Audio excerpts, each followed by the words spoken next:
صلاح الدین ایوبی رحمۃ اللہ علیہ جنہوں نے مسلمانوں کے قبلہ اول کو فتح کیا، ان کے والد نجم الدین ایوب رحمۃ اللہ علیہ نے کافی عرصے تک نکاح نہ کیا، تو اسد الدین ان کے بھائی نے نجم الدین ایوب رحمۃ اللہ علیہ کو کہا کہ آپ نکاح کیوں نہیں کرتے؟ تو نجم الدین نے کہا کہ میرے لائق کوئی لڑکی نہیں جس سے میں نکاح کروں۔ اس نے کہا کہ میں رشتہ مانگوں تیرا؟ انہوں نے کہا کہ کس سے رشتہ مانگو گے؟ کہا کہ میں بادشاہ سے، وقت کے بادشاہ سے، وزراء کی بیٹیوں کا رشتہ مانگتا ہوں۔ تو کہا کہ بھی وہ میرے لائق نہیں، نہ بادشاہ کی بیٹی میرے لائق ہے، نہ وزیر کی بیٹی میرے لائق ہے۔ اسد الدین کو غصہ آیا اور کہنے لگا کہ تیرے لائق کون ہے؟ کون لڑکی تیرے لائق ہوگی؟ نہ بادشاہ کی بیٹی تیرے لائق ہے، نہ وزیر کی بیٹی تیرے لائق ہے۔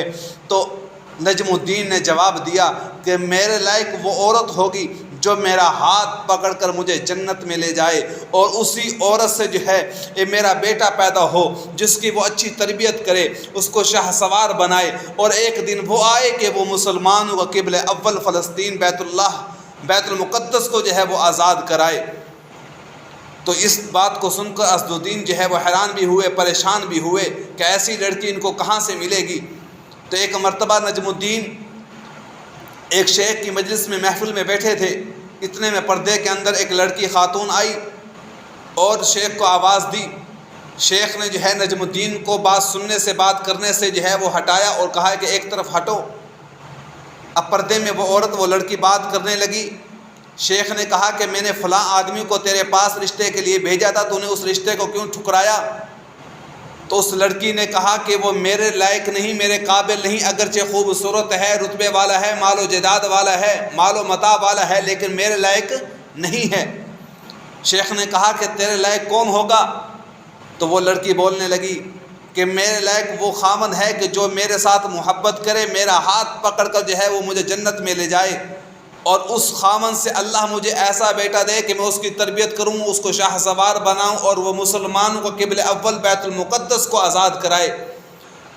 جب نجم الدین نے اس لڑکی کی بات سنی، نجم الدین سوچنے لگا کہ اس لڑکی کے خیال اور میرے خیال جو ہے آپس میں ملتے جلتے ہیں، ایک جیسے ہیں۔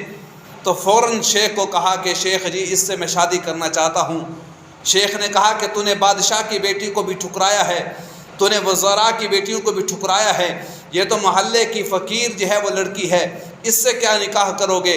کہا کہ شیخ جی اگرچہ مال کے لحاظ سے، دولت کے لحاظ سے، حسب و نسب کے لحاظ سے فقیر ہیں، لیکن اس کی خواہش اور میری خواہش ایک ہی ہے۔ میں بھی چاہتا ہوں کہ ایسی عورت سے نکاح کروں کہ جس سے بیٹا پیدا ہو اور وہ مسلمانوں کو قبلہ اول کو آزاد کرائے، اور یہ بھی چاہتی ہے کہ ایسا خاوند ہو کہ جس سے میرا ایسا بیٹا ہو کہ جو مسلمانوں کو قبلہ اول کو آزاد کرائے۔ دونوں کی چاہت ایک ہے، اس لیے جو ہے میں اس سے نکاح کرنا چاہتا ہوں۔